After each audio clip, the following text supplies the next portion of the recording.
Hitler seems to be the only bad guy that our kids here in America are taught about from history. They don't get taught about Stalin or Mao, not really. And he has, for obviously good reason, a huge outsized sort of role in the psyche of sort of historical bad guys. And you have written about his economics and about what National Socialism meant. So I guess for starters, what was National Socialism? Yes, before I answer the question, you're absolutely right. They haven't heard about the others, about Stalin and Mao. I can give you one example. I had in the last 20 months, I traveled to 30 countries to promote my books, and I asked people, have you heard about the biggest socialist experiment in history? This was Mao Zedong's so-called Great Leap Forward from 1958 to 1962, where 45 million people died. And wherever I spoke, whether it was in Asia, Latin America, Europe, the United States, only very few people raised their hand. Whether I spoke to 20 people, 200, 2,000, they haven't heard about this. This is the big problem. And of course, it's good that everyone heard about the crimes of, Adolf Hitler, and who killed 6 million Jews and started Second World War. But they don't know much or nothing about his economic thinking. And this was the topic of my first doctoral dissertation that is published in the United States with the title Hitler's National Socialism. By the way, I don't like to speak about Nazi, or I know that you use this word. This was a polemic word coined by his enemies, coined by socialists or communists in the 30s, because they called him fascist or Nazi, because they didn't want to call him National Socialist. This was the way how they called themselves, because they don't want to get this word socialism, that is a good word for them, connected to something that is bad. But I think we should call them what they were and how they called themselves. So don't use Nazi, use National Socialists and National Socialism. This was what they are. One of the conflicts that I'm aware of, and at the time in the streets, was a conflict between the young National Socialists and communists who believed in a sort of international revolution. Yes. Is that correct? Yes. And some people interpret Hitler to be fundamentally closer to Reagan than to Stalin, because he was in a battle and his people were in a battle with the communists. Am I understanding that correctly? Yeah, but this is absolutely wrong. Reagan is a free market thinker and pro-democracy against any form of totalitarian thinking. And communists and National Socialists, they competed. They were rivals against democracy, against capitalism. They were more rivals. And Hitler had fear about the communists. He only took them serious. He thought that how they called them, the bourgeoisie, the bourgeois parties, as very weak. And the communists and the workers as strong. And he said, we have to win these people to come over, the workers, the communists, because they are strong. Because in his worldview, what was social Darwinism, it was only between the strong and then the weak one. And for them, the bourgeois system was weak. So the only really threat for him was communism, and he admired the communists in a lot of ways. He adapted a lot with his with their rallies, and so even in Mein Kampf he wrote that he analyzed why they were successful, and then he, for example, the Workers' Day that is in Germany, the 1st of May, what is a free, you don't have to work there. I think in the United States it's not this way. I think you have to work on the 1st of May. Yeah, there's no... but in Germany, today you don't have to work there on the 1st of May. This was always the day of the fight and struggle from the communist movement. But one of the first things Hitler did, he made it a free day in Germany. for everyone. So he adapted some of the ideas and some of the methods from the communists because he thought they are much more successful than the other ones. They are stronger.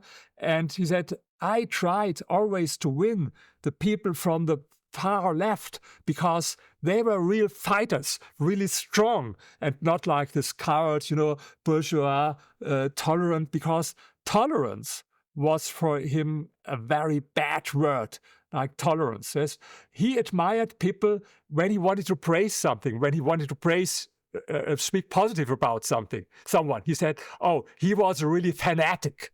Yes, fanatic means this is great. He was a real fanatic, like from far left. This is the people that we need for our movement. So they competed each other in their fight, both against free market economy, against capitalism. So it's very wrong. I know there's an interpretation that Hitler was, his real enemy was communism. No, his real enemy was democracy, liberal democracy, and capitalism. And his competitor in the fight against, who will succeed in the fight against democracy, who will win in the fight against capitalism. This is his movement. In the end of his life, in 1994, he met Mussolini, the fascist leader from Italy, and he said to him, capitalism has no future.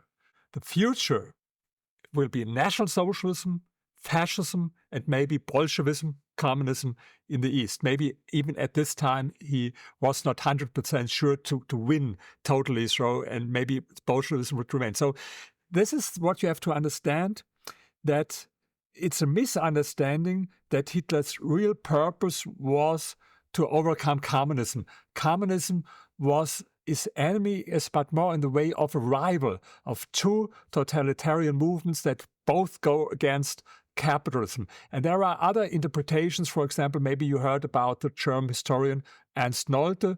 In a way, I like him, and I met him several times. And he had this theory that National Socialism was all against communism, but I don't believe so. Sometimes people ask, why was his fight stronger against the communists, against this bourgeois forces?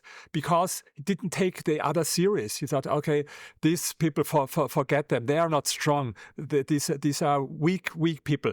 And he had fear, yes, from communists, but because in his worldview, he is always very important to understand. He had only this thinking: strong and weak, and strong and weak. Communists strong.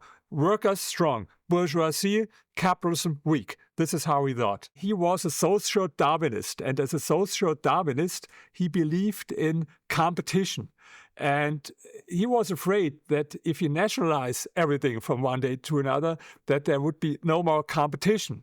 And this was the reason why he was skeptical against nationalizing everything. But I have to add this, and maybe we can then later talk more about this. His attitude towards these questions, free market economy, planned economy, the role of the state, changed a little bit in the 30s and the 40s because he became more and more, Stalin became more and more his role model, and he admired more and more the Soviet planned economy. This is what happened in the 30s and especially in the 40s. I don't know how or why the early phases of the Soviet Union appeared, at least from the outside, to be going so well that someone like Hitler would admire them. I don't know if that's. Do you have a sense of why or how that was happening? Was it just like moving people into cities and sort of force industrializing? Okay. If you come from a more and most agricultural background and you started industrialization and you do it with this iron fist with a force, even a lot of people and peasants were killed, millions, and you fought them like slaves. Of course, you can get on the short run some great results on the first hand. But yes, this was what Hitler admired. There's one quote from him about Stalin in his inner circle. Of course, he didn't say it in public. He said, "Here, there's a state, and at the top of the state, there's a man with an iron fist, and he says, are 13 million dead people, is it too much for a great idea? Where is he drawing his ideas from? Where is Hitler coming up with his vision for the German economy? Yes, first of all, what a lot of people don't know, they think about Adolf Hitler as someone only like shouting and like being crazy, being insane. Because you have, when he had a speech about 2 hours, and there were maybe 2 minutes when he was really this way, but not the whole speech. It's not possible. So they thought he was very irrational, and that he didn't have any kind of philosophy. But that he was just a madman, just a yes, murderous madman. like a madman. But this is not true.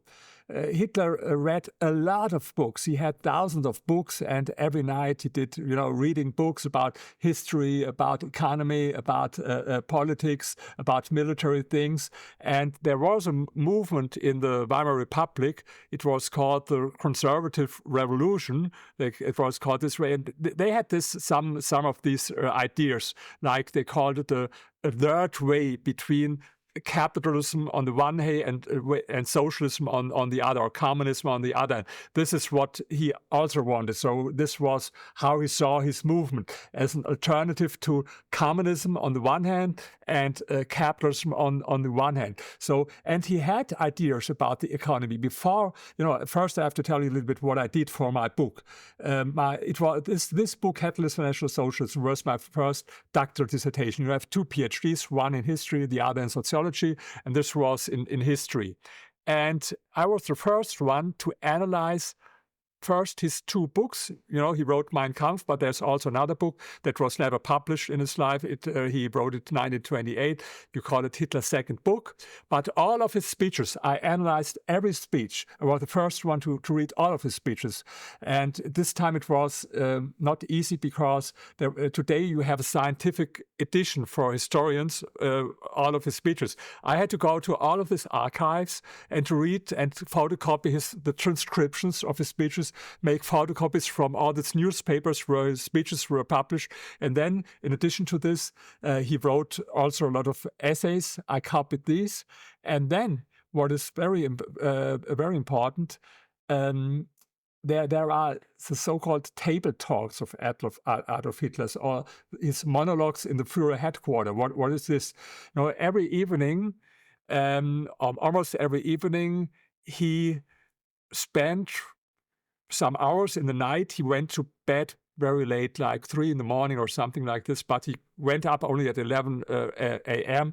And he was sitting there with his staff and even with his assistants, and spoke all the time about history, about economy, about politics, about women, about religion, about everything. And everyone had to sit there on the table and listen to him.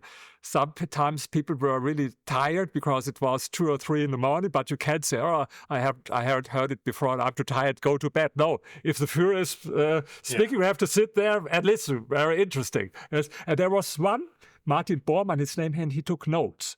And why is this important? We know what he really thought, because he said it in his inner circle, And what I did for my book, I compared the things that he wrote in his books and in his speeches on the one hand, and his inner circle.